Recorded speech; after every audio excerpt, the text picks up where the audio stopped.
This is your Bergan. This is a tutorial on how to pack it. Let's split this up into parts. And let's label them. Here's some quick info.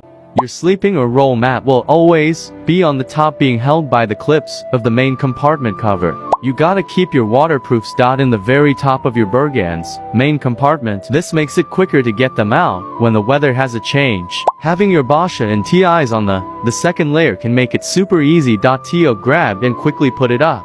You probably won't touch any of the stuff under the last layer unless you have put up your Basha. So having your sleeping bag under your Basha makes it easy to get it out after building it. This would be generally much smaller than I've drawn it in the diagram, so it will leave you bits of space up top, as your sleeping arrangements are generally going to be quite large. It's most likely you're going to need bits in spots where you can't fit them.